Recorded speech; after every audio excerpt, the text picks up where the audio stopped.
তা পায়ের দেখে না যে সত্যি সত্যি ফেটে গেছে, চিড়চিড় করে রক্ত বেরোচ্ছে, বলে তবে ছেড়ে দে। আর রাজামশাই চিন্তা করছে, বারে ঠিকই বলেছিল, ভগবান যা করে সব মঙ্গলের জন্য। আহারে কত অন্যায় করেছি বেচারির সঙ্গে, দেখি আমি একবার যাই, তার অন্তত নিজের ক্ষমাটা চেয়ে নিই। মন্ত্রীবর, মন্ত্রীবর, মন্ত্রীবর, মন্ত্রীবর, হাতটা দেও, হাতটা দাও ভাই, হাতটা দাও। এ কি রাজামশাই, যত্ন করে ফেলে দিয়ে তো বেশ একা একা গেলে, আবার এমন উচ্ছ্বাস নিয়ে এসে আমায় তুলছ? বলে ভাই বলে ভুল করেছি গো, এসো এসো। বলে কেন? তুমি যেটা বলেছিলে না একদম ঠিক বলেছো, ভগবান যা করে সব মঙ্গলের জন্য, একদম ঠিক বলেছো। বলে কেন রাজামশাই? আরে ওই পায়ে যদি না ফাটা থাকতো আজকে এখান থেকে কাটা হতো, যদি পায়ের ফাটা না থাকতো এখান থেকে কাটা হতো। বলে রাজামশাই তুমি যে আমায় ঠেলে ফেলে দিয়েছো এটাও তো মঙ্গল হয়েছে। এটাও মঙ্গল হয়েছে, কি করে হলো? বলে যদি তুমি ঠেলে ফেলে না দিতে, তোমার সঙ্গে আমি থাকতাম, তোমারে ফাটা চটা দেখলে আমারে তো ধরতো। ঠাকুর তুমি যা করেছো ভালো হয়েছে, দুঃখ দিয়েছো মাথা পেতে নিয়েছি। তবে ঠাকুর মাঝে মাঝে ভয় করে, জানো কিসের ভয় জানো? ভয়টা এটাই, আমরা দুই স্বামী স্ত্রী যেদিন মারা যাব তোমার সেবাটা করবে কে? আমাদের বংশ শেষ তো, তোমার সেবাটা কে করবে? এই যে তোমাকে স্নান করাচ্ছি, যাও বনের দুটো ফল দিয়ে তোমায় সেবা দিচ্ছি, কে করবে? সেদিনে তো তোমাকে একা পড়ে থাকতে হবে ভাঙা কুটিরে, সেবা করার মতো কাউকে দেখতে পাচ্ছি না। তাই আমার একটা সন্তান দাও না ঠাকুর, সেই সন্তানটা তোমার সেবার কাজে লাগাবো, আমরা মরে শান্তি পাবো। কেন জানো? যখন ভাববো যে আমাদের ভগবানকে সেবা করবার জন্য আমাদের একটা যোগ্য উত্তরাধিকারীকে দিয়ে রেখে আসতে পেরেছি, সেদিন আমাদের মৃত্যুটা খুব আনন্দের হবে, খুব হাসির মৃত্যু হবে, জানো ঠাকুর। তবে ঠাকুর একটা কথা বলি, আমার যে সন্তানটা তুমি দেবে গো, সে সন্তানটা শুধু তোমার সেবার কাজে তো লাগবে, আরো একটা কাজ যেন করে। কি কাজ জানো? সে যেন দেশের কাজে লাগে, দশের কাজে লাগে, মানে 5টা মানুষের যেন সেবার কাজে লাগে।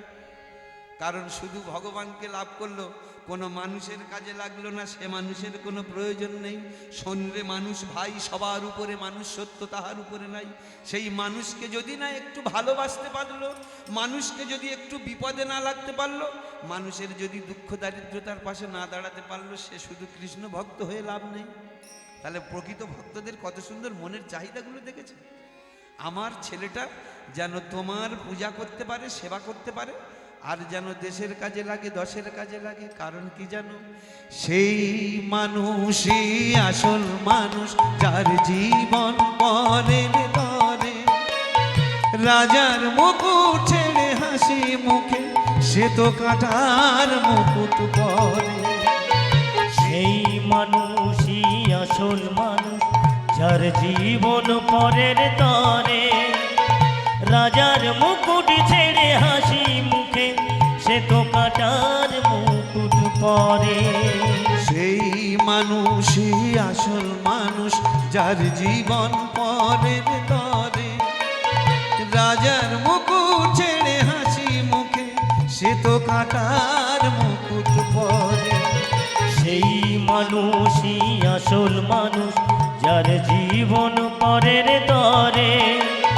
রাজার মুকুট ছেড়ে হাসি মুখে, সে তো কাটার মুকুট পরে। 3টি মন্ত্র নিয়ে যাদের জীবন, সত্যম শিবম সুন্দরম। দুঃখের পৃথিবীটা তাদের কাছে এক আনন্দ আশ্রম। একই আনন্দ আসো, একই আনন্দ আসো। 3টি মন্ত্র নিয়ে যাদের জীবন, সত্যম শিবম সুন্দরম।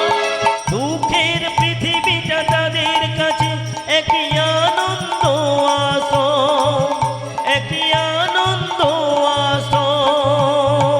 ধূপ চিরদিন গন্ধ বিলায়, সে তো নীরবেই জ্বলে মরে। পরের সেবায় সে হাসি মুখে, নিজেকেই যে ক্ষয় করে। ধূপ চিরদিন গন্ধ বিলায়, সে তো নীরবে জ্বলে মরে।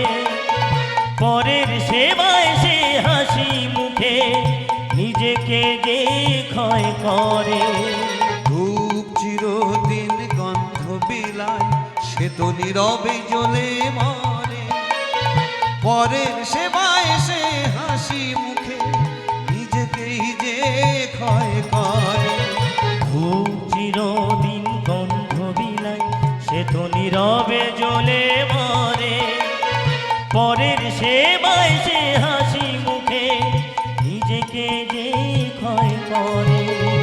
তিনটি মন্ত্র নিয়ে যাদের জীবন, সত্যম শিবম সুন্দরম, দুঃখের পৃথিবীটা তাদের কাছে এক আনন্দ আশ্রম। একই আনন্দ আশ্রম, একই আনন্দ আশ্রম। তিনটি মন্ত্র নিয়ে যাদের জীবন, সত্যম শিবম সুন্দরম, দুঃখের পৃথিবীটা তাদের কাছে একই আনন্দ আশ্রম। একই আনন্দ আশ্রম। একই আনন্দ আশ্রম। ঠাকুর আমার ছেলেটা যেন এমন হয়। কিন্তু ভক্তমণ্ডলী মায়েরা যে যেটা চায় সে সেটা কি পায়? একটা ক্লাসে তো 100 ছেলে পড়ে, সবাই তো চায় আমি ফার্স্ট হই, কিন্তু ফার্স্ট হয় একটা ছেলে। কোন ছেলেটা বলুন তো? যার পড়া জ্ঞান, পড়া ধ্যান, পড়া চিন্তামণি, পড়া ছাড়া সেই ছেলেটা মনি হারা ফলে। যে ছেলে দেখবেন পড়া পাগল তারাই হাইফাই রেজাল্ট করে, আর যে ছেলে যত ভালো পড়াশোনা করে দেখবেন ভালো মাস্টার মশাইরা তাকেই বেশি শাসন করে। কারণ কি জানেন? যারা সত্যিকারের ভালো লোক প্রত্যেকের যাদের ভালো ভালো প্রতিভা আছে সেইটাকে বিকশিত করে, আর যারা নিন্দুক লোক কারুর ভালো দেখলেই তাদের চক্ষুশূল হয়। যারা প্রকৃত মাস্টার, ভালো মাস্টার, খোকা এই এদিকে আয়, খেলছিস কেন? মাস্টারমশাই সারাদিনটা পড়েছি আর মাথায় নিতে পারছি না, একটুখানি খেলে মাথাটা ঠিক করে নিয়ে আবার পড়বো মাস্টারমশাই। অমনি বুকে জড়িয়ে ধরে বলে, খোকারে গুণবান এক পুত্র সেই তো আনন্দিত, কোটি মূর্খ পুত্র কার্য না হয় কিঞ্চিত। এক চন্দ্র জগতের অন্ধকার হরে, আর লক্ষ লক্ষ তারা সেথা কি করিতে পারে। দেখেছিস গুণবান যদি ছেলে হয়, একটা যদি কারুর গুণবান ছেলে একটাই ছেলে হয়, তাহলে সেই গুণবান ছেলের জন্য তার বাবা মা, বংশ, জাতি, দেশের মুখ উজ্জ্বল হয়ে যায়। আর নামে আমার 11খানা ছেলে ফুটবল খেলার টিম একটাও ভাত দেয় না, এই টিমের কোনো প্রয়োজন আছে খোকা? শোন, আকাশে দেখেছিস কোটি কোটি তারা, কিন্তু একটা চাঁদ যদি উদয় হয় সমস্ত তারার আলো যেমন ম্লান হয়ে যায়, একটা গুণবান সন্তানের জন্য তার বংশ, জাতি, দেশের মুখ উজ্জ্বল হয়ে যায়। তুই একটা ভালো ছাত্র, মেধাবান ছাত্র, এ মেধা সকলে পায় না। এই আজে বাজে ছেলেদের সঙ্গে মিশে নষ্ট করে দিস না রে খোকা। খেলার সময় সারাটা জীবন পেয়ে যাবি, কিন্তু পড়াশোনা, শিক্ষা, জ্ঞান এগুলো একটা নির্দিষ্ট বয়সের মধ্যে গুছিয়ে নিতে হয়, না হলে বড় পরাজয় জীবনে নেমে আসে। মাস্টারমশাই মেনে নিলাম, তাহলে যে বড় ভালো ছেলে তাকে যেমন মাস্টারমশাই শাসন করে, ভগবান কাকে শাসন করে? যে ভক্ত তাকেই বেশি ডাকে। এটা তো নিয়ম। আপনারা দেখেছেন আগেকার দিনে কয়লা পোড়ানো হতো, কয়লার জালে রান্না করা হতো। দেখলো মা আমার, দেখলো ভাত তরকারি রান্না করেও কয়লাগুলো একটু কালো কালো আছে, আবার সেইগুলো ধুয়ে রেখে দিল, ফের পরের দিনে ফের পোড়াচ্ছে। কারণটা কি? এর মধ্যে এখনো তাপ দেবে, পরের দিনে কয়লা পুড়িয়ে যখন একদম সাদা হয়ে গেল, ছাই হয়ে গেল, আর সেগুলো পাশে ফেলে দিল। ঠিক ভগবানের কর্ম তদ্রূপ। আমাদের মনের মধ্যে যে বিষয়, বৈভব, কামিনী, কাঞ্চন, ধন, ঐশ্বর্য নামক নানান রকম কালিমা রয়েছে, তুমি যখন তার শরণাগতি লাভ করবে, সে সমস্ত ওই কালিমাগুলো এক এক করে ক্ষয়ক্ষতি করতে করতে ওই একদম সাদা ছাইয়ের মতো করে নেবে। যে সাদা ছাইটার পূর্বজন্মটা ছিল ঘোর কালো দিয়ে, সেই কালোটা পুরো মুছে দিয়ে একদম ধপধপে সাদা ছাই করে নিয়ে তোমাকে একদম সেই ভগবান তার চরণে টেনে নেবে। তার যতক্ষণ আমাদের বিষয়ে বৈভব, কামিনী, কাঞ্চনরূপ কালী ময়লাগুলো থাকে, তিনি এক এক করে আঘাত দিয়ে দিয়ে সেইগুলো ধুয়ে মুছে পরিষ্কার করে নিয়ে তার অভয় চরণটা দিয়ে দেয়। হ্যাঁ, কিন্তু যাকে ভগবানের কাছে চাওয়াটা খুব সুন্দর হয়েছে, ঠাকুর একটা সন্তান দাও, যে সন্তান তোমায় সেবা দেবে আর দেশের কাজে লাগবে, দশের কাজে লাগবে। ভগবান করুণা করে ওই প্রভাবতীর গর্ভে এক সন্তান দিয়েছেন। দুই স্বামী স্ত্রী, তাদের নাম ছিল দ্বিজ ঘোষ আর প্রভাবতী দেবী। ঘোষ মানে আমরা কি জানি? সাধারণত গয়লা গয়লা করি, গয়লা না গোয়ালা। গো শব্দে কি জানেন?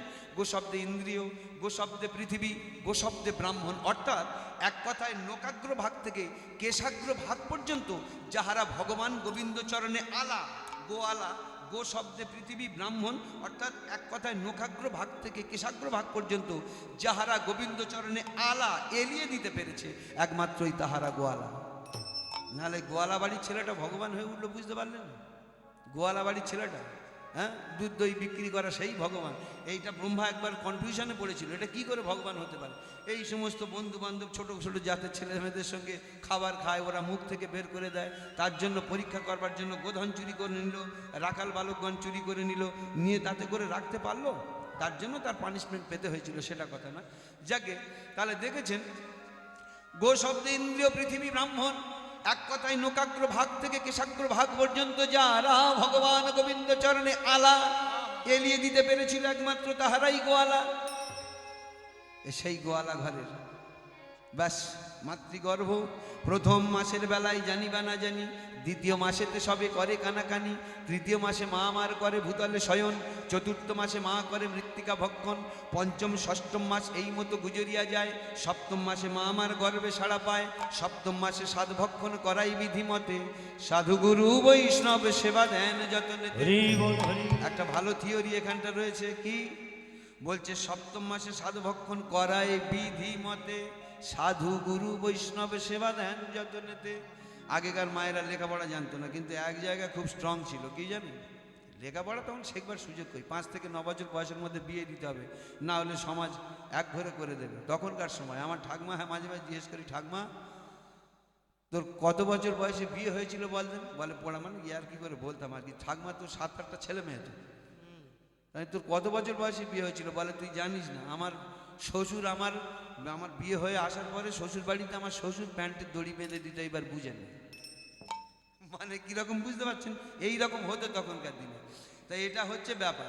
তাহলে এই যে স্বামীগো বিধিমতে সাধুগুরু বৈষ্ণব সেবা দেন যতনেতে, হ্যাঁ, এই যে বিধিসম্মতভাবে সাধুগুরু বৈষ্ণবের সেবা নিলে কি হয় জানেন? উচ্ছিষ্ট।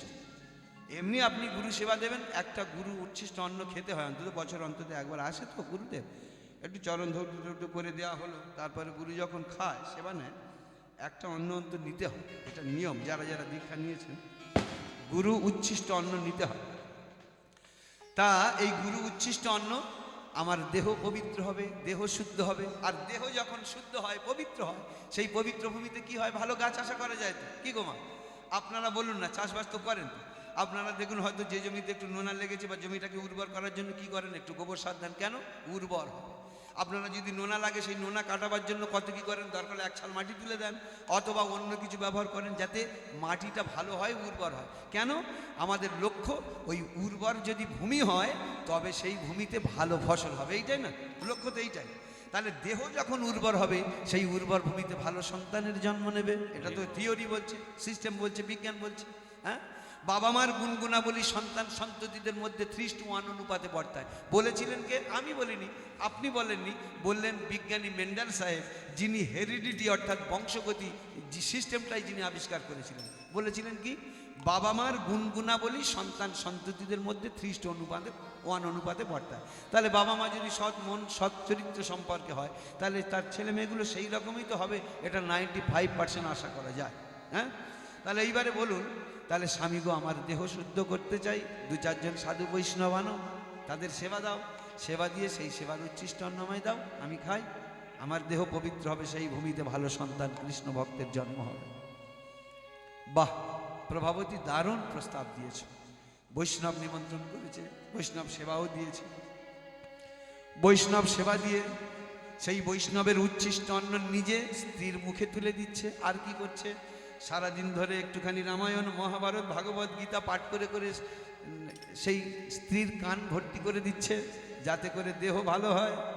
এই সিস্টেমগুলো আমাদের এখন নেই বলে এই রকম আমরা তৈরি হয়েছি। সম্মান আশা করছি তাদের কাছ থেকে, কি কারণ? হ্যাঁ, এই বাবা ছেলেগুলো কি হয়েছে এখনকার? তেঁয়াদর বাঁদর ছেলে, এই কাকা জ্যাঠাদের সামনে মদ ফাদ খেয়ে বেড়ায়, আজে বাজে মুখ ভাষা পাচাল করে, একটুখানি এদিক ওদিক লক্ষ্য করে না। দোষটা শুধু ওদের দিলে হবে না, আমরা সে শিক্ষা দিয়ে উঠতে পারিনি, এই কারণে সেই অপমান আমাদের নিতে হচ্ছে। থুতু উপরে ছেড়েছি তো, সে থুতু নিজের মুখেই তো আসছে। তাহলে শিক্ষাটা আমাদেরও দেওয়ার একটু অভাব হয়েছিল, এই কারণে আমরা পারিনি, এই আচরণটা করছে। তাই বলছে কি, নিজে স্বামী সারাটা দিন ওই বসে বসে স্ত্রীর কর্ণ ভরিয়ে দিচ্ছে, একটু ফল পাকড় খাওয়াচ্ছে, আর কি করছে? কর্ণ ভরিয়ে দিচ্ছে রামায়ণ, মহাভারত, গীতা, ভাগবত দিয়ে, আর একটুখানি মাঝে মাঝে বৈষ্ণব পদাবলীর একটু একটু করে শোনাচ্ছে। ভজ হুরে মন শ্রীনন্দের নন্দন অভয় চরণার বিন্দরে। আর ভজ হুরে মন শ্রীনন্দের নন্দন, ভজ হুরে মন শ্রীনন্দের নন্দন, ভজ হুরে মন শ্রীনন্দের নন্দন, ভজ হুরে মন শ্রীনন্দের নন্দন, অভয় চরণার বিন্দরে। ভজ হুরে মন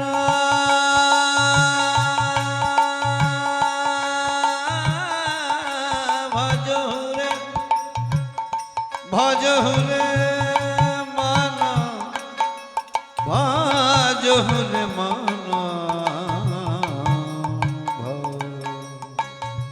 ভজ হুরে মন শ্রীনন্দের নন্দন, ভজ হুরে মন শ্রীনন্দের নন্দন, ভজ হুরে মন শ্রীনন্দের নন্দন, অভয় চরণার বিন্দরে। দুর্লভ মানব জনম শত শনে, দুর্লভ মানব জনম সৎ সনে, দুর্লভ মানব জনম শত শনে, দুর্লভ মানব জনম সৎ সনে। তারা হয়ে ভব সিন্ধুরে। আর ভজ হুরে মন শ্রীনন্দের নন্দন, ভজ হুরে মন শ্রীনন্দের নন্দন, আর ভজ হুরে মন শ্রীনন্দের নন্দন, অভয় চরণার বিন্দরে। এ ধন যৌবন পুত্র পরিজন ইথে কি আছে পর তিতিরে।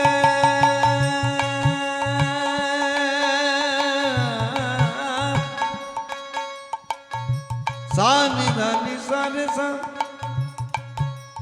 সারে গারে সারে নি সদা পা গামাধা পা গামর সা সারে গামা গরে সা সরে গম গরে সা, সারে গামা গরে সা সরে গম গরে সা, পাম গামা বাদা পা পাম গম বাধা পা, পাম গামা বাদা পা পাম গম বাধা পা, সানি ধানি সারে সা সাই রানি সরে সা, গাগরে সারে নি সা গাগরে সরে নিসা, গাগরে সারে নি সা গাগরে সরে নিসা, সারে সা নি সা নি ধানি ধপা ধপা মা পামা গামা গরে গরে সারে সা সারে গামা বাদা নি সা। এ ধন যৌবন পুত্র পরিজন ইথে কি আছে পর তিতিরে। তাই কমল দল জল, কমল দল জল, তাই কমল দল জল, জীবন টল মল। আর কমল দল জল জীবন টল মল, তাই কমল দল জল, জীবন টল মল। আই কমল দল জল জীবন টল মল। ভজ হরি পদ নিবিড়ে। ভজ হুরে মন শ্রীনন্দের নন্দন, ভজ হুরে মন শ্রীনন্দের নন্দন, আর ভজ হুরে মন শ্রীনন্দের নন্দন, ভজ হুরে মন শ্রীনন্দের নন্দন, অভয় চরণার বিন্দরে, অভয় চরণার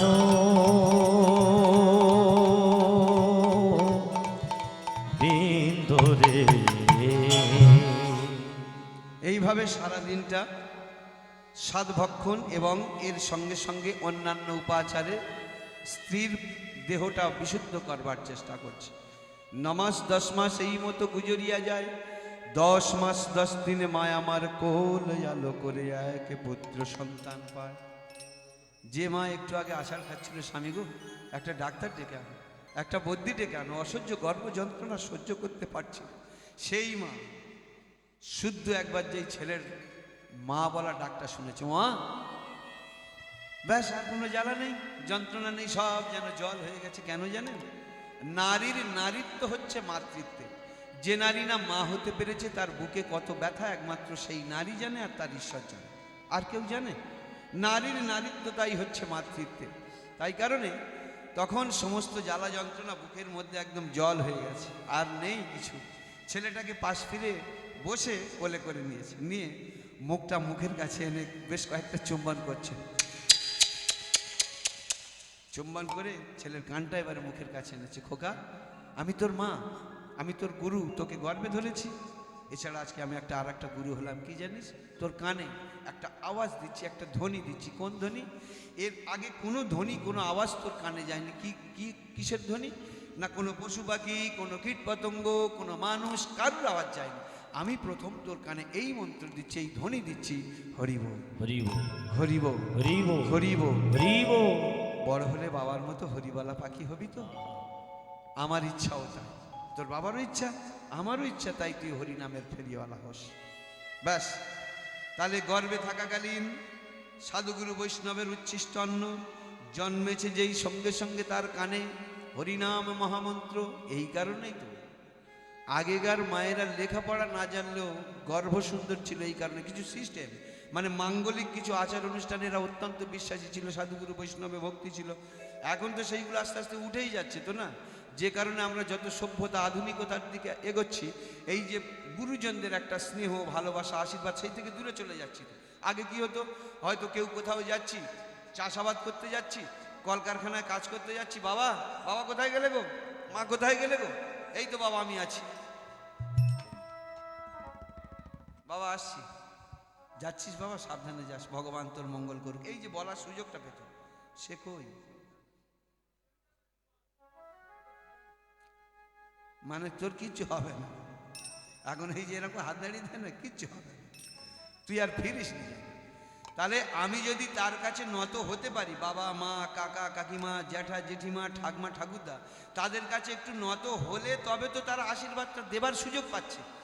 তাহলে সেই আশীর্বাদটা কোথায়? পিতামাতা গুরুজনদের আশীর্বাদের একটা কাজ নেই, সেই আশীর্বাদটা কোথায়?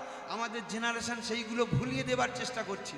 এখন সব কাজে না, তোর হবে না, পড়া হবে না, তুই ফিরিস না, তোর জীবন সুখের হবে না, সব কিছু না না না না না না, এটা জীবন নয়, এটা জীবন নয়। সেই আধুনিক শিক্ষায় যত আমরা এগিয়ে আসছি, সেই পিছনের দিনগুলো সব ভুলে যাচ্ছি, আমাদের ততই অধপতনের দিকে চলে আসছে। হ্যাঁ, তাহলে এইগুলো হতো তখন।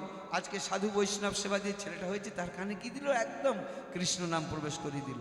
এই কৃষ্ণ নাম প্রবেশ করিয়ে দেওয়ার পরে যখন আস্তে আস্তে ঠিক 18টা দিন হয়েছে, ব্যাস একটা সুখের সংসার, বাবা মার আনন্দের সীমা নাই, আমাদের একটা সন্তান হয়েছে, সেই সন্তান ভগবান সেবা দেবে। কিন্তু 18 দিন পরে যেন একটা অন্য জিনিস হয়ে গেল, সংসারে যেন একটা ঘন একটা অন্ধকার শোকের ছায়া নেমে গেল। কিরকম?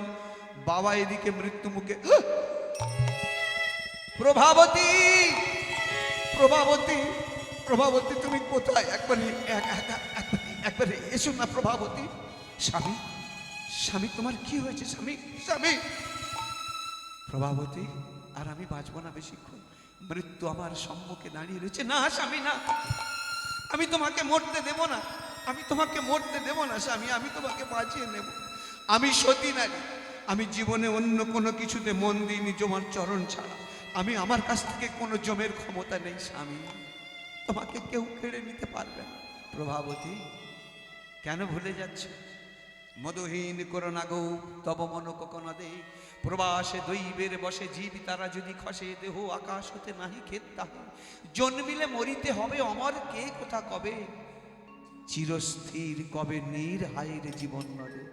রেখমা দাসের মনে মিনতি করি পদে, সাধিতে মনের স্বাদ ঘটে যদি পরমাদ মধুহীন করো না গো, তব মন কখন দে প্রবাসে দৈবের বসে জীব তারা যদি খসে, দেহ আকাশ হতে নাহি খেত্তাহে, জন্মিলে মরিতে হবে অমর, কে কোথা কবে চিরস্থির কবে নীর, হায় রে জীবন নদে প্রভাবতী। তুমি কেন বুঝতে পারছো না?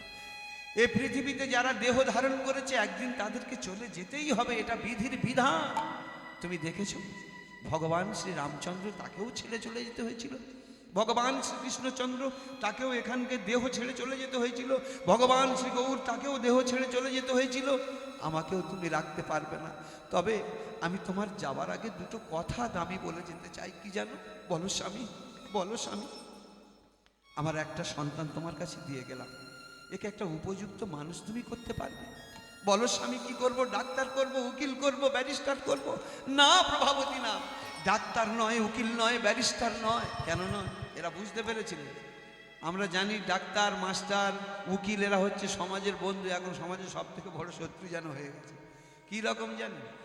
এত যে লেখাপড়া শিখলো, শিখে সে যদি বলে আমার একটা জ্বর যদি হয়, বাবু একটু জ্বর হয়েছে, বলে 1000 খানেক রক্ত রিপোর্ট করে আনো, তারপরে তালতলা থেকে করে আনতে হবে। মানে সব গটাপ রয়েছে, বুঝতে পেরেছি? সব গটাপ রয়েছে। মানে আমিও খাই, ওরাও খাক, আর তুই রোগের জ্বালায় একে আমার কাছে সারাতে এসছিস, তুই মর, তোর ঘটি বাটি বিক্রি করে মর। হ্যাঁ, তাহলে বলছে কি? বলছে না, ডাক্তার, ব্যারিস্টার, উকিল নয়, তুমি একে কি করবে জানো?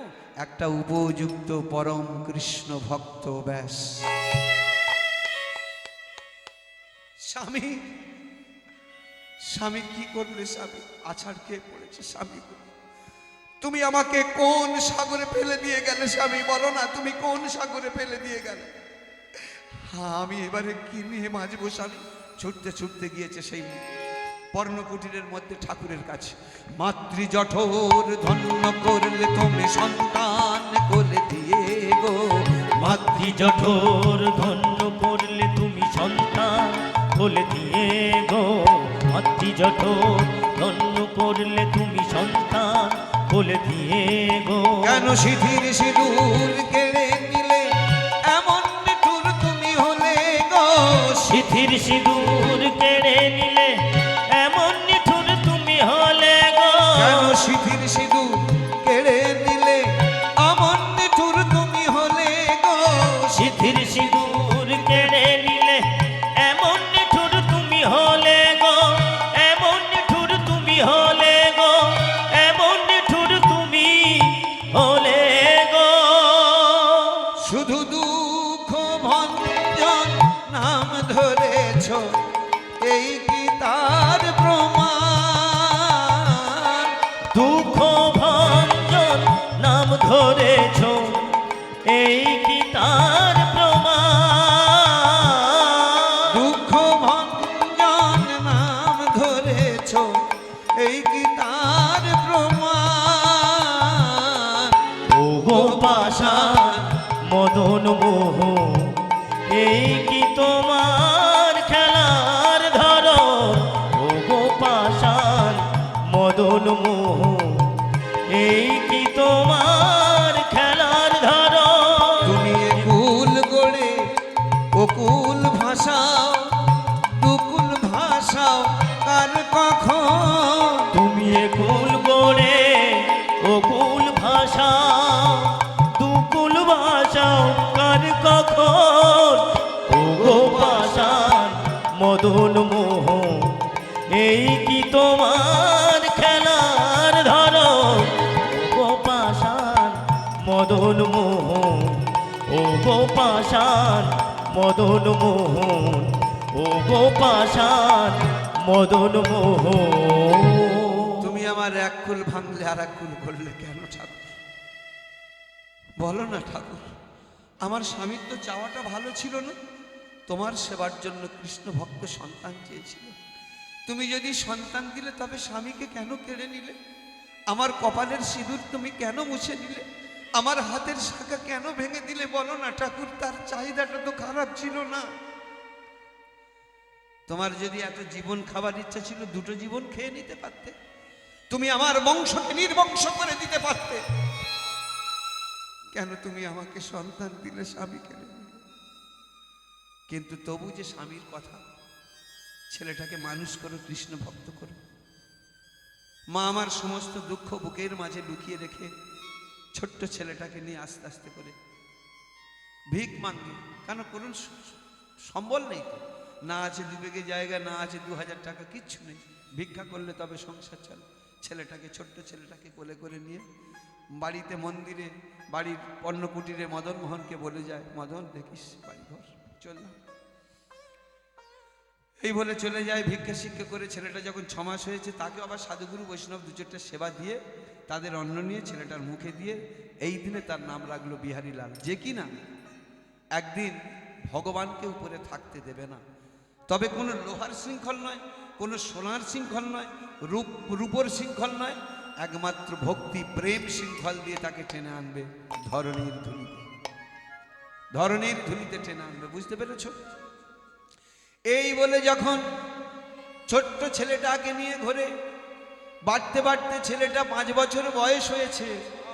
যখন 5 বছর বয়স হয়েছে, একদিন মা তাকে বলছে, খোকা আয়, আমি আর তোকে পারছি না, বইতে পারছি না। কেন মা? কেন মা তুমি বইতে পারছো না আমাকে? বলে আমার কষ্ট হয়, তুই বড় হয়েছিস, তুই ভারী হয়েছিস, আমার কষ্ট হয়। মা তোমার কষ্ট হয়, আমার জন্য তোমার কষ্ট হয় মা? ও মা, মা ছাড়া যে জগতে আমার কেউ নেই, আমার কাছে তুমি বাবা, তুমি মা, তুমি ভাই বোন বন্ধু, তুমি আমার সকল দেব দেবতা। আর তুমি যদি কিছু হও তাহলে তো আমার জীবনে সব শেষ হয়ে গেল মা। আমার জন্য যখন তোমার এই কারণে এই জায়গাটা, মায়ের প্রতি একবার কিরকম ভক্তি দেখেছে? বলছে পিতায় ভক্তি মাতায় টান, সেই ছেলে হয় সাম্যমান।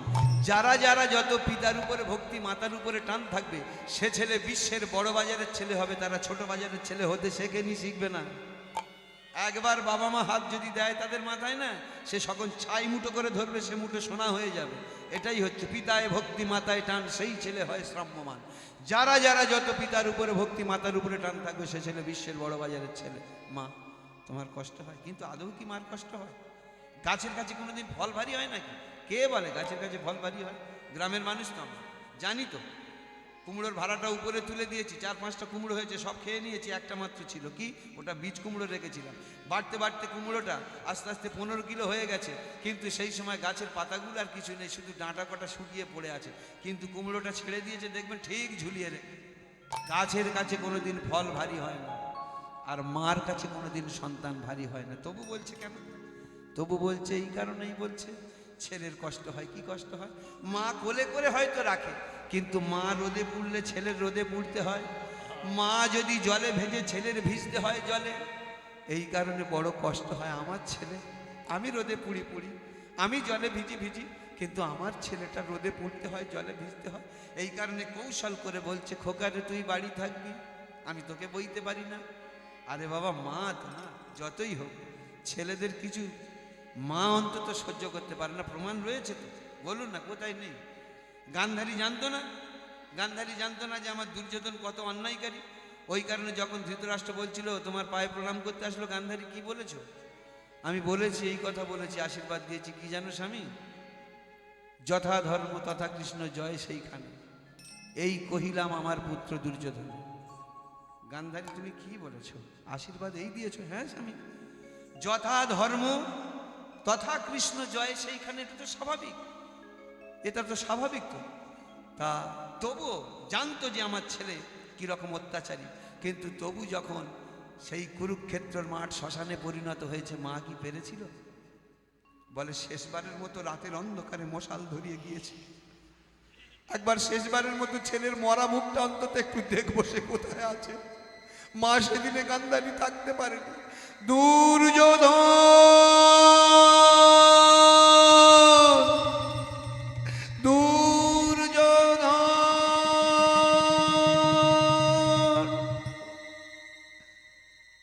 বিরাজিত শ্মশান স্তব্ধতা, ধর্মক্ষেত্র কুরুক্ষেত্র সমর প্রান্তর,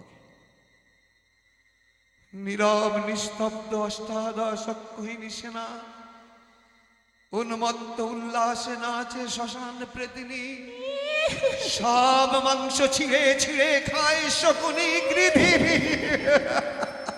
দুর্যোধন কোথা পুত্র তুমি কুরুকুলরথী, রাত্রি মধ্য জামে তন্দ্রা নামে যার সোনার সিংহাসনে, সেই রাজা দুর্যোধন আজ ভূমির শয্যা। একই ওই দূরে শান্তির শয়নে মগ্ন ভীষ্ম মহামতিমান, তুমি পারিলে না, তুমি পারিলে না রক্ষিবারে মোর দুর্যোধনে। কৌরবের অস্ত্রগুরু দ্রোণাচার্য, শৌর্যে বীর্যে তুমি পরম ধার্মিক, কিন্তু কিন্তু আমার দুর্যোধনে তুমি শেখাবে না যুদ্ধের কৌশল। খেরে গৌরাঙ্গ কান্তি, মানে এগিয়ে এগিয়ে যাচ্ছে না মশালটা ধরে, একটা একটা করে মুখ দেখতে পাচ্ছে, পরিচিত মুখ, সেই মা সেই মুখগুলোকে দেখে বিলাপ করছে। মশাল ধরে হাঁটতে হাঁটতে একটা করে দেহ যখন পায়ের উপরে পড়ছে, হ্যাঁ, কেরে গৌরাঙ্গ কান্তি, কনক কিরিটি শিরে, কর্ণে দোলে সুবর্ণ কুণ্ডল। এ কি কর্ণ? কোথায় তোর বান্ধ?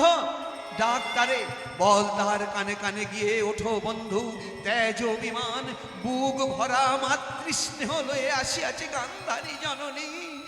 দীর্ঘ ডানা সাপটি আকার দেহ চিরে চিরে করিতেছ ভক্ষণ, পালিয়ে যা, পালিয়ে যা। দীর্ঘ ডানা সাপটি আকার দেহ চিরে চিরে করিতেছ ভক্ষণ। কেরে কেরে তুই দুধের সন্তান, চির ঘুমে ঘুমায়েছ, কার পরে করি অভিমান? দেখি তব মুখখানি, বুঝি কাজল পরাতে ভুলে গেছে তোর নিঠুরা জননী। একই অভিমন্য, একই অভিমন্য।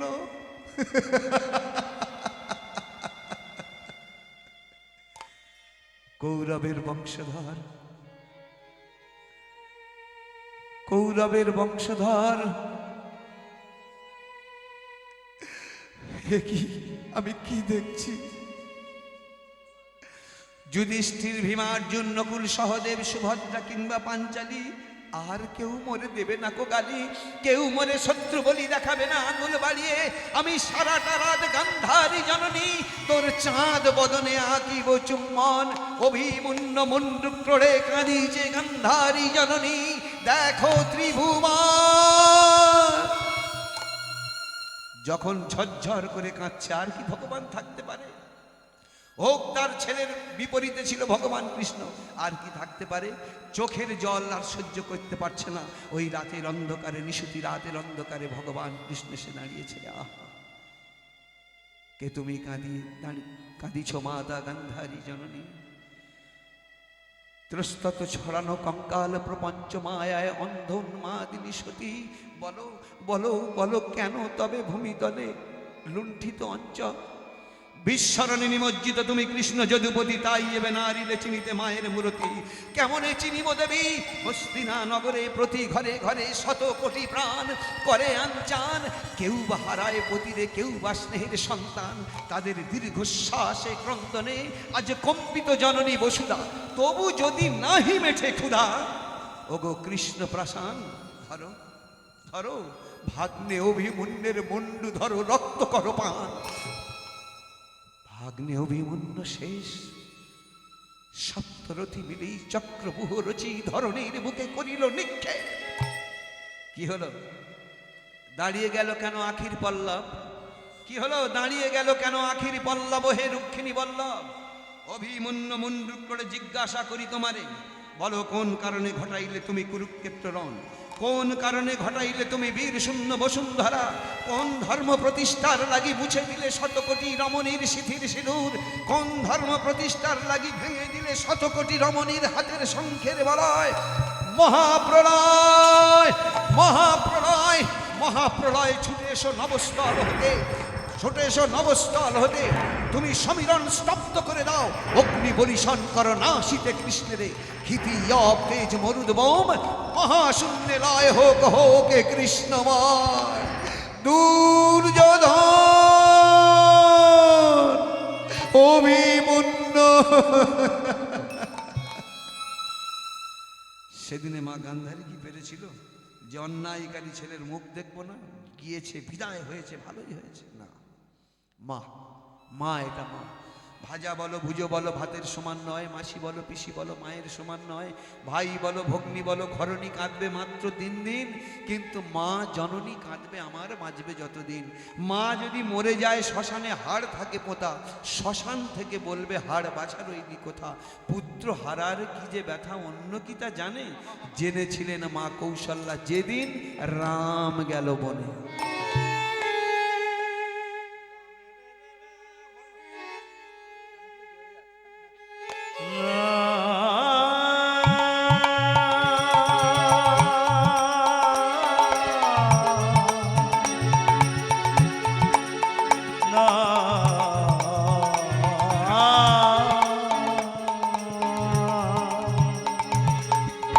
খোকা,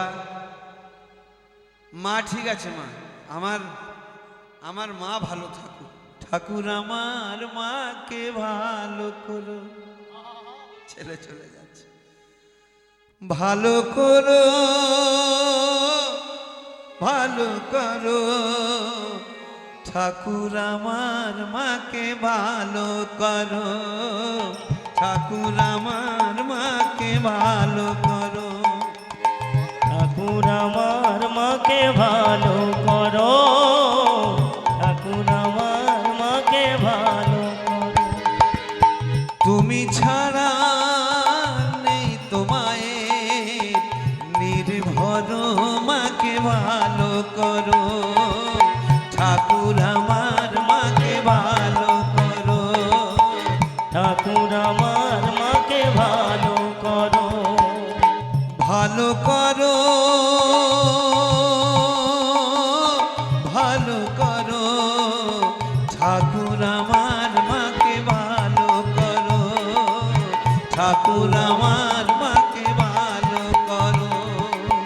তুমি ছাড়া নেই তোমায়ের, তুমি ছাড়া নেই কুমায়ের, নির্ভর মাকে ভালো করো, ঠাকুর আমার মাকে ভালো করো, ভালো করো ভালো করো, ঠাকুর আমার মাকে ভালো করো, ঠাকুর আমার মাকে ভালো করো।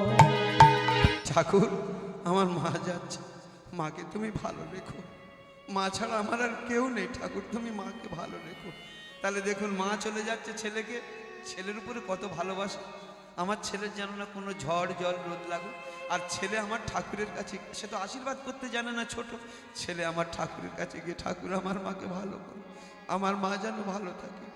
মা যদি ভালো থাকে তবে আমি ভালো থাকতে পারবো। ঠাকুর তুমি তো বাবাকে কেড়ে নিয়েছো, তুমি আমার বাবাকে তো কেড়ে নিয়েছো ঠাকুর, কিন্তু মা আছে, মাকে যেন নিও না। ঠাকুর আমার মাকে ভালো করো, ঠাকুর আমার মাকে ভালো করো। তুমি ছাড়া নেই কুমায়ের, তুমি ছাড়া নেই কুমায়ের, নির্ভর মাকে ভালো করো, ঠাকুর আমার মাকে ভালো করো, ভালো করো ভালো করো, ঠাকুর আমার মাকে ভালো করো, ঠাকুর আমার মাকে ভালো করো। সারাদিন ভিক্ষা করে আসছে, ভিক্ষা করে 2-4 দিন গেল, 5 দিন বা 6 দিন পরে মা ফিরছে বিকেলবেলা, বিহারি বিহারি, দূর থেকে যেন একটা ক্ষীণ কণ্ঠ, বিহারি মা মা মা গো মা। দেখি মা, তোমার সারা শরীর জ্বরে পুড়ে যাচ্ছে, তোমার জ্বর হয়েছে মা? মা তুমি এই জ্বর নিয়ে আমাকে মানুষ করবার জন্য ভিক্ষে করো না মা, তোমার হাতটা আমার মাথায় দাও, আশীর্বাদ করো মা, তোমার হাতটা আমার মাথায় দিয়ে তুমি প্রতিজ্ঞা করো আর তুমি কোনোদিন ভিক্ষে করতে যাবে না। ছেলেকে জড়িয়ে ধরে বলছে, খোকারে আমি যদি না ভিক্ষে করি তাহলে তুই খাবি কি? আমি তোকে মানুষ করব কি করে? আমি বা খাবো কি? মা আমি তোমার ছেলে 6 বছর বয়স হয়েছে, আমি বাড়িতে লোকের বাড়িতে চাকর খাটবো, লোকের বাড়ি চাকর খেটে তোমাকে আমি খাওয়াবো? এই না হলে ছেলে আর মা, আমি চাকর খেটে তোমায় খাওয়াবো, তোমার আমি ভিক্ষে করতে দেব না খোকা। তুই বড় হলে আমার সমস্ত দুঃখ অবসান করবি আমি জানি, কিন্তু তোকে তো একটু মানুষ হতে হবে। তার জন্য তো মাকে এইটুকু পরিত্যাগ করতে হবে রে খোকা, এইটুকুনি কষ্ট তো সহ্য করতে হবে রে খোকা। চিন্তা করিস না মা, তুমি আবার যাবে মা। পরের দিন হয়েছে, মা বেরিয়ে যাচ্ছে, খোকা বাড়ি থাক, বাড়ি থাক, ঠাকুরের কাছে জানাস, ঠাকুরের কাছে মঙ্গল কামনা কর। জগতের মঙ্গল আমার না, জগতের মঙ্গল কামনা কর। ওরে যারা জগতের মঙ্গল কামনা করে ভগবান তো তাদের কাছে তাদের মঙ্গল কামনা করে। কারণ কি জানিস? আপনারা বলুন, দেখবেন আপনার 4টে ছেলে বা 5টা ছেলে, আপনি প্রত্যেকের কাছে সমান সমান টাকা দিয়েছেন, কিন্তু কেউ বিভিন্ন আজে বাজে খাতে খরচা করে দিচ্ছেন। যে ছেলেটা দেখবেন যে টাকাটা ঠিক সৎ পথে কাজে লাগায়, কোনোদিন অসৎ কোনো কর্মে লাগাচ্ছে না, হয়তো সাধুগুরু বৈষ্ণবের পারপাসে হয়তো দিচ্ছে 10-20 টাকা, বা কোনো মন্দির গঠন হচ্ছে, বা ছেলেটা আজে বাজে কোনোভাবেই টাকা নষ্ট করে না, দেখবেন যে কোনো বাবা মা সেই ছেলেটার হাতেই টাকা গচ্ছিত রাখবে। যে 5 জনকে দিয়ে খায়, বোনদের দেখছে, ভাইদের দেখছে, সেই ছেলের হাতে বাবা মা যেমন টাকা দেয়, ভগবান কি করেন সেই লোকটার হাতে অর্থ গচ্ছিত করে যে 5 জনকে দিয়ে খায়, যে জগতের মঙ্গল কামনা করে। তাই আজকে বলছে, খোকা আমি চলে যাচ্ছি, তুই আমার মঙ্গল কামনা করিস না, যদি পারিস তো ভগবানের কাছে তুই এক কাজ করবি, মঙ্গল কামনা করবি, যেন জগতের মঙ্গল হয়। ঠিক আছে? এই বলে ছেলেটা চলে যাচ্ছে, মানে মা আমার চলে গেল। মা চলে গিয়ে এইবারে ছেলে কি করেছে, ঠাকুরের কাছে গিয়ে বলছে, ঠাকুর আমার মা বলে গেল জগতের মঙ্গল কামনা করবি, তা যে ছেলে তার মার মঙ্গল কামনা করতে পারে না সে কি করে জগতের মঙ্গল কামনা করবে? যে ছেলে তার মার মঙ্গল কামনা করতে পারে না, মাকে মঙ্গল করতে পারে না, সে জগতের মঙ্গল কি করে করবে? আমার মা তো বলে গেল জগতের মঙ্গল কামনা করিস, কিন্তু আমি তো তার মার একটা ছেলে, আমি আমার মার একটা ছেলে। আমার মা এত দুঃখের মধ্যে আমাকে মানুষ করছে, সেই একটা মাকে যদি আমি না লালন পালন করতে পারি, আমি কি করে জগৎ পালন করব? আমি কি করে জগতের মঙ্গল কামনা করব? তাই ঠাকুর আমি আমার মার দুঃখ পূরণ করবার জন্য একটা চাকর বাকরের কাজ খুঁজতে যাচ্ছি, তুমি এইটুকু অন্তত জোগাড় করে দিও। এই বলে ঠাকুরকে জানিয়ে চলে যাচ্ছে। বাবু চাকরি দেবে গো আমায়, চাকরি দেবে গো, চাকরি দেবে গো আমায়, চাকরি দেবে গো, চাকরি দেবে গো আমার, চাকরি দেবে গো। আমি মায়ের দুঃখ দূর করিব, চাকরি দেবে গো, আমি মায়ের দুঃখ দূর করিব, চাকরি দেবে গো বাবু গো।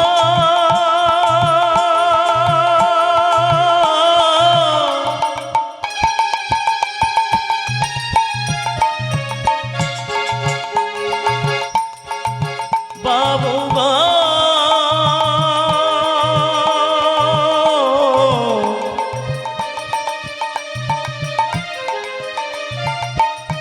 বাবু গো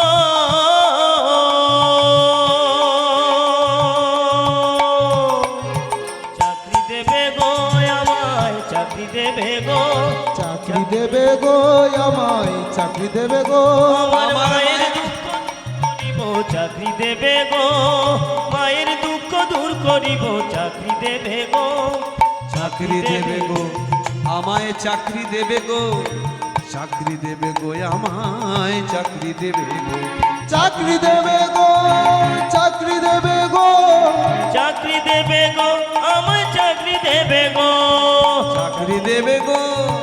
চাকরি দেবে গো।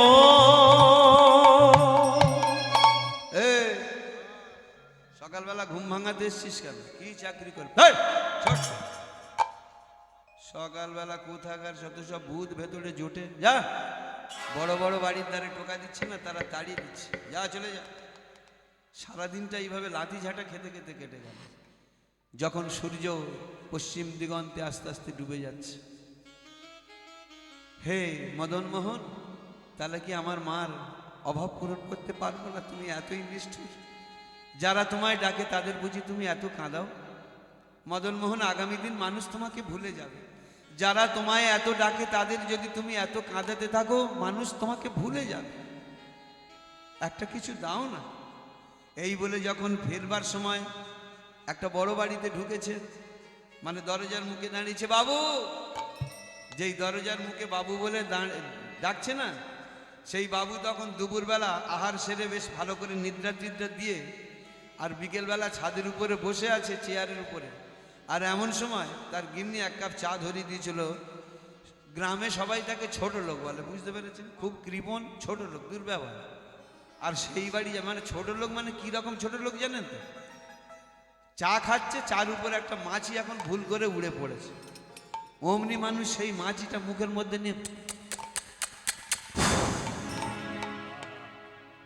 মানে চা, মাছির গায়ে যে চাটুকু লেগেছে সেটুকু পর্যন্ত খেয়ে নিল। আবার দাঁত দিয়ে একটু চেপে তার পুঁটা নাড়ি ভুড়ি পর্যন্ত খেয়ে নিল। এইরকম ছোট লোক সেই বাড়ি গিয়ে বলছে বাবু চাকরি দেবে। প্রথমে তো হাঁক দিয়েছে, যা চলে যান। বিহারীলাল দু চার পা করে সবে পিছনে যাচ্ছে, যেই চলে যাচ্ছে আবার যেন ডাকছে, এই শোন এদিকে এদিকে এদিকে। বিহারীলাল মনে মনে ভাবছে অন্যান্য বাবুরা শুধু শুধু তাড়িয়ে দিল, আর এই বাবুটা তাড়িয়ে দিয়ে আবার ডেকে নিচ্ছে। কি ব্যাপারটা? মানে কি আমাকে হঠাৎ পেটবার মারবার ইচ্ছা হলো, ঘর ভিতরে ঢুকিয়ে খিলপেটা করবে নাকি? কিন্তু কে যেন কানে কানে বলে দিচ্ছে, বিহারি রে বাইরে করিস না আনাগোনায়, একবার বিহারি ভেতরে ঢোক না, ভেতরে না ঢুকলে দামি দামি মাল পাওয়া যায় না। দামি জিনিস দেখবেন সবসময় ভিতরেই থাকে, গোপনে থাকে, গভীরে থাকে, তাই না? এই মায়েরা ভালোভাবে জানে। কি রকম? ধরুন একটা নাকের অবেল কিনতে গেছেন সোনার, সাগরার দোকানে গিয়েছে, শুধু মালটা কোথা থেকে বের করছে দেখে, বাবু একটা নাকের অবেল দিন তো। যদিও হয়তো 1200-1300 টাকা দাম, তবু তো সোনা, শুধু কোথায় রাখা আছে, দেয়ালের সংলগ্ন একদম দেয়াল সেটিং করে লোহার আয়রন চেষ্টা। তাহলে সেইটা খুললো, তার মধ্যে একটা বড় বাক্স বের করলো, সেটা আবার খুললো, তার মধ্যে একটা ছোট কৌটো বের করলো, সেটা খুললো, তার মধ্যে দেখেন একটা কাগজ, সেটা খুললো, তার মধ্যে দেখেন একটুখানি তুলো, সেটা খুললো, তবে ওই 1200 টাকার নাকের অবেলটা বের হলো। তাহলে সোনা বলে কত গভীরে গোপনে রাখা হয়েছে দেখতে পাচ্ছেন? এটাই নিয়ম। যে জিনিস যত মূল্যবান তাকে সচরাচর সামনাসামনি রাখা হয় না, যে জিনিস যত দামি তাকে তত গোপনে গভীরে রাখে। হ্যাঁ, তাহলে বিহারি বাইরে করিস না আনাগোনা, একেবারে বিহারি ভেতরে আয় না, ওরে ভেতরে না ঢুকলে দামি দামি জিনিস পাওয়া যায় না। বলে দেখি একবার যায়, এক পা যায়, আয় আয় আয় কাছে, ভয় নেই ভয় নেই, আয়। বুকে জড়িয়ে ধরেছে, ছাদ থেকে নেমে বুকে জড়িয়ে ধরেছে। হ্যাঁ রে, তোর নাম কি? নাম আমার নাম বিহারীলাল। বাড়ি কোথায়? ওই ওই যে কাটোয়া কাঞ্চননগরে বাড়ি। আচ্ছা আচ্ছা, কি জন্য এসছিস? বলছে আমি এসেছি, আমার মার বড় মানে কষ্ট হয়, মার জ্বর হয়, ওই মা ভিক্ষে করে না, জ্বর জারি হয়, মার বড় কষ্ট হয়। বাবু যদি আপনাদের বাড়িতে কাজকর্ম থাকে একটা দিন না আমায়। বলে এইটাই তো সমস্যা, তুই যে গলা টিপলে দুধ বেরোয়, তুই কি কাজ করবি বল দেনি? তা বলছে কাজ বলতে আপনি যা বলবেন করব। বলে তোকে তো দেখে সাহস পাচ্ছি না। আচ্ছা খড় কাটতে পারবি? হ্যাঁ পারবো। কতটা পারবি? বলছে বাবু আর তর্পা করে না, সারাদিনে অন্তত তর্পা 5টে কেটে দেবো।